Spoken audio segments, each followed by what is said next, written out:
Hey guys, and welcome to the Silent Code Dev.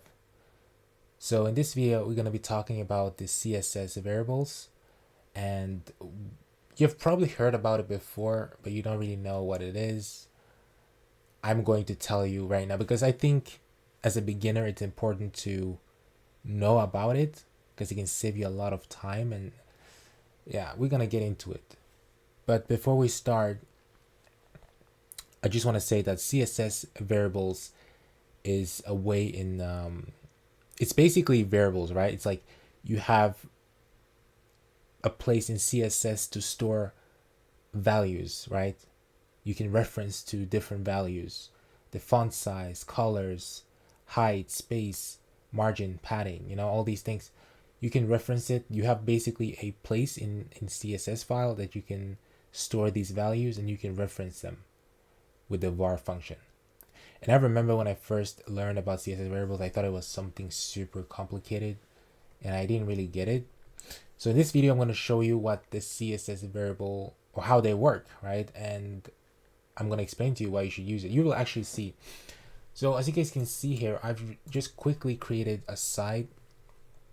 This is the navigation bar and you have the hero with your, title and cards. And as you become better as a developer, you will get, either you do the design yourself or you're gonna get Figma files with designs, right? So as you guys will know, as you're gonna notice as a beginner, you're gonna start writing big files, right?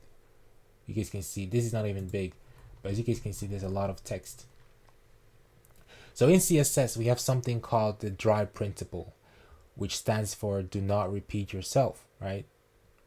As you guys can see in my CSS file, I'm repeating myself a lot, right? Like I have this color here, color here, color here, again here, here, and in CSS we don't want that, right? Because as you guys know, like when you start developing bigger projects, you want to minimize your CSS file. You want it to be as little as you want to use as little CSS as possible to accomplish the same job, right? So a way to do that is to actually learn how to use CSS variables, because when you use CSS variables, you don't have to, for example, as you guys can see on the side, right? I'm using the same color in the head. I'm using the same color in the hero and on these cards, right? So if I want to change, let's say that you are at work and the design department are telling you like, oh, you need to change this color from green to blue, right? So what I had to do, like if you don't use CSS variables, you have to go all the way in the top in your CSS file. You have to change individually. You have to do like, okay, let's say sky blue. Let's remove this. You have to do it like this. You have to change here, and you have to go to hero again. You have to change here, and you have to go to cards, and you have to change here, like here. You know what I mean? It's just a lot of work, and you can actually save yourself from that, right? And I'm gonna show you guys how that works. So just give me a moment. Okay, so the way CSS variables work is that they always start with a root, a pseudo class, I think it is. So you want to start with this and you want to do like that. This is the syntax. Yeah, it just says element roots. So what you want to do is you want to, for example, this, I would call this the primary color, right? Because it's used in the design, or a theme color. Yes, theme color. So what you could do is you want to have 2 dashes and you could just type like theme color, okay? And you can store it here like that.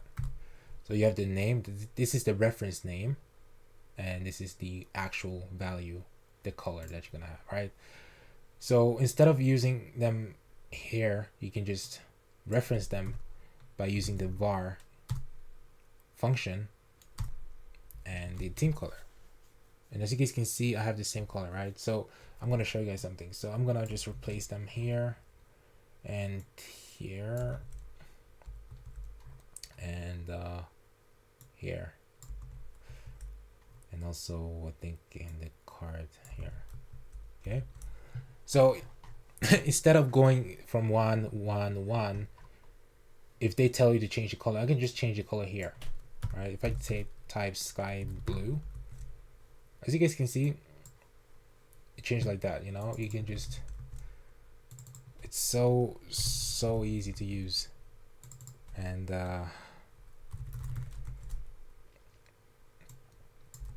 so you guys get the point, right? You can just change the colors if you use the same value, and also the font, right? You can do the font, the colors.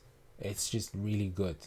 And this is really important when you're doing a big project, right? Because yeah, it can be a lot of work and you guys don't want to go through that. Like, I used to do that back in the day. I used to create big sites, and I would just have to, when I wanted to change the color, I would have to spend like 10-15 minutes just going through each place to change the color, right? So I would highly recommend you guys to start this. I know as a beginner it might be intimidating, but you will get the hang of it, and it's gonna save you a lot of time. It's gonna turn you into a better developer. So that's it for this video. If you guys liked, please comment, like, and subscribe, and make sure to leave a comment below if you found this video helpful. And that's it. I wish you guys good luck. Thanks for watching. Bye.